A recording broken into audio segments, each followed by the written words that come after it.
Olá, tudo bem com vocês? Vamos dar prosseguimento aqui no nosso curso. Agora vamos analisar sobre as características que nós discutimos na última aula, que estão presentes normalmente no dispositivo IoT, que são a sensitividade, o processamento, o armazenamento e a transmissão, como elas se encaixam quando se trata do ESP32.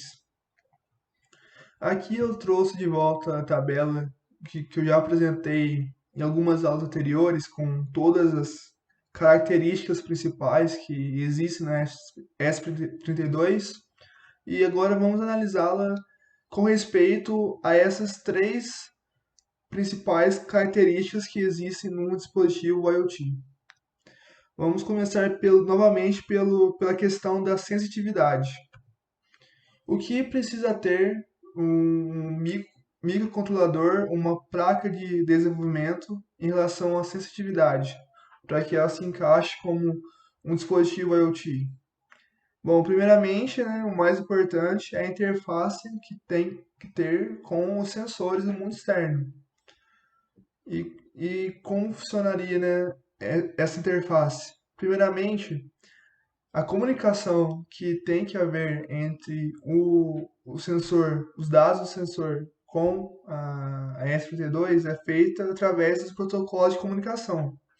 São eles que fazem a transmissão de dados através dos dados brutos que são coletados pelo sensor, fazer a transmissão dos dados chegar na placa de desenvolvimento. Os mais famosos assim, de protocolos de comunicação são o ART, o I2C e o SPI. E a gente pode ver aqui que ambos possuem pinos disponíveis no ESP32. Além disso, né, existem os pinos de entrada e saída, são 36. São esses pinos que serão usados para fazer a conexão da ESP com os sensores nos projetos. Além disso, é importante também possuir o que é chamado de ADC, que o ADC é um pino analógico, onde vão entrar dados analógicos coletados dos sensores, e a partir desses dados analógicos vai haver a conversão para digital. E a partir dessa conversão, esses dados vão poder ser trabalhados e futuramente transmitidos para o seu computador, por exemplo. Ok, agora vamos para o armazenamento ou processamento. A primeira coisa que é importante, que tem que ser levada em conta em relação a essas duas características, né, que pode ser juntadas em uma só, é a capacidade de realizar o processamento básico dos dados do sensor de entrada, geralmente em altas velocidades.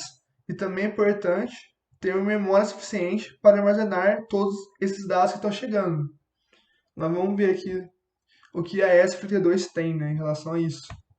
Primeiramente, analisando em relação ao processador, pode-se ver que tem um processamento de 160 MHz, que é um valor consideravelmente alto para as aplicações que a gente está pensando em fazer, em relação a pegar os dados sensores e futuramente transmiti-los para o computador, para o celular.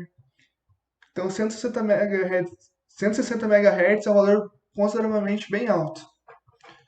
Agora, em relação à memória suficiente que existe para armazenar todos esses dados que estão chegando e sendo transmitidos.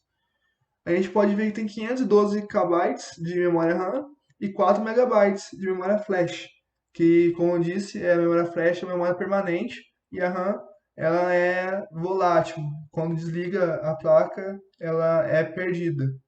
Esses valores de 512 KB e 4 megabytes, eles são também suficientemente altos para as nossas aplicações. Porque geralmente um projetinho assim que pega os dados não passa de poucos kbytes. Então tem memória muito mais suficiente para nossas aplicações. Isso é inclusive um possível problema se quisermos uma aplicação muito robusta. Isso pode ser levado em conta na hora de querer comprar qual placa de desenvolvimento. Às vezes a sua aplicação vai ser tão pesada que talvez a S2 não dê conta. Mas a maioria que nós vamos apresentar nesse curso, todas elas vão ser compatíveis com a memória disponível no ESP32. Além disso, né, vários processos de transformações populares, como a transformada de Fourier, detecção de pico, cálculo RMS, todos eles podem ser executados usando o ESP32, de acordo com o processamento e a memória existente, todos eles são compatíveis para funcionarem esses processos.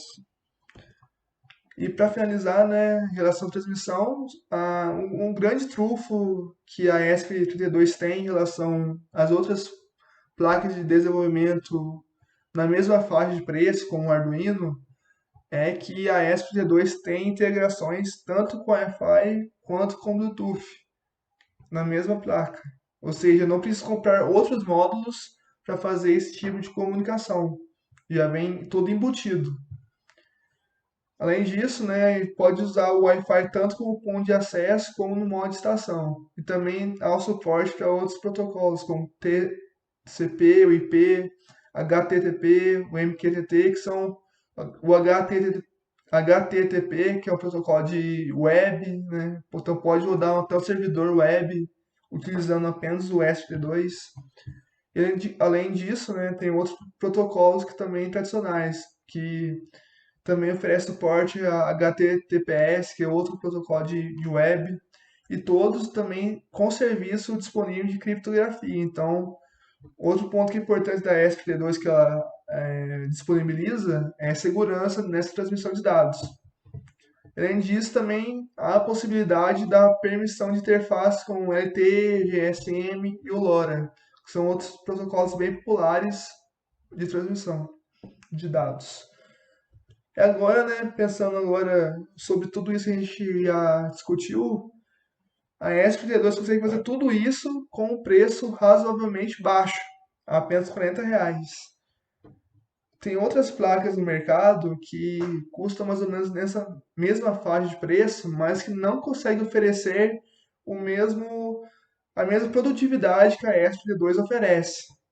O Arduino, que é uma placa tão popular, né, ela falta algumas características que a ESP32 consegue oferecer. Agora, se pensar, por exemplo, na Raspberry Pi, que também é uma placa bem famosa, custa em torno de R$ 500. Às vezes você não precisa de uma ESP tão, na verdade, a Raspberry Pi, né, que é o nome correto, não precisa de uma placa tão robusta para fazer aplicações e não necessitam de tanta robustez, vamos falar assim.